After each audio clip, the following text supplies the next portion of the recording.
Assalamualaikum warahmatullahi wabarakatuh. Saya Indah Oktaviasari, NIM 1321026.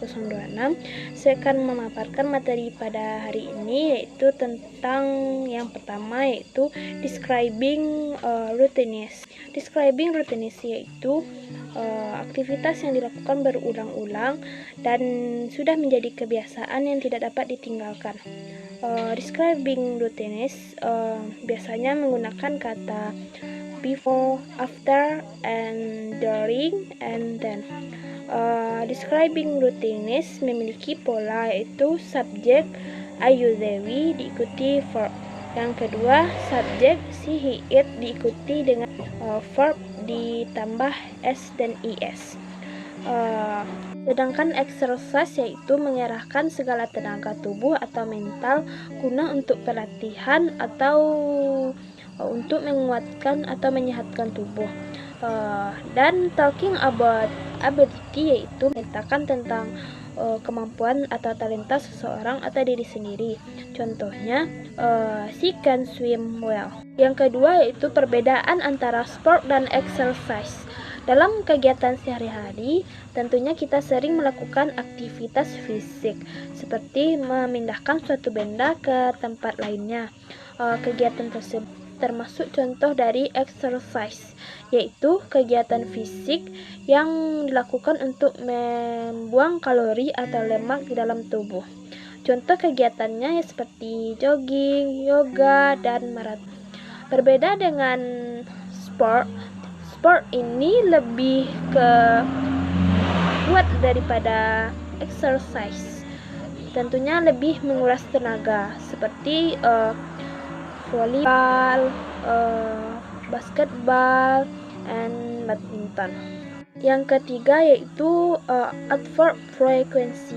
Sesuai dengan namanya, adverb frequency yaitu kata keterangan yang digunakan untuk menjelaskan frekuensi atau identitas suatu kegiatan seseorang yang dilakukan dalam setiap hari.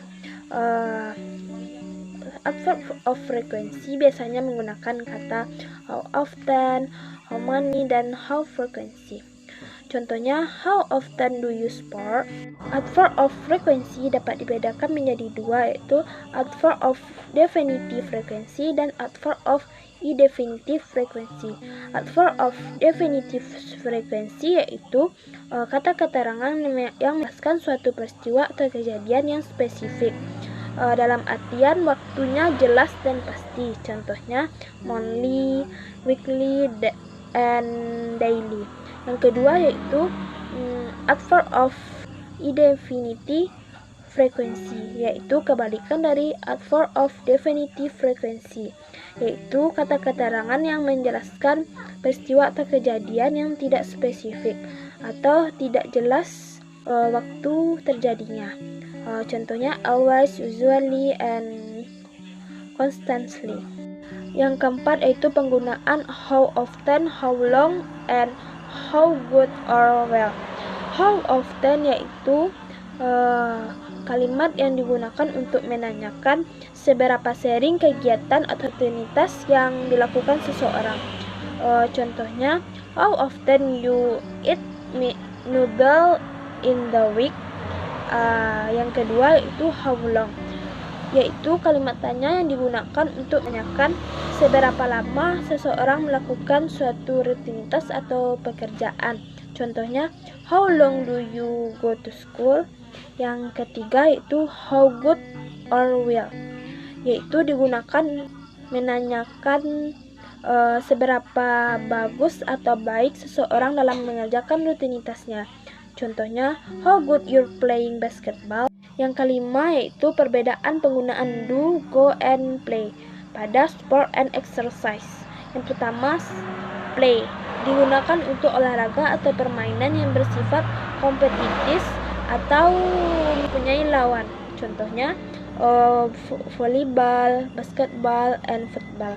Yang kedua yaitu do, digunakan untuk aktivitas atau permainan yang bersifat santai atau rekreasi. Contohnya bermain catur, puzzle. Yang ketiga go, biasanya digunakan untuk aktivitas yang berakhiran ing contohnya swimming and camping. Sekian dari saya. Assalamualaikum warahmatullahi wabarakatuh.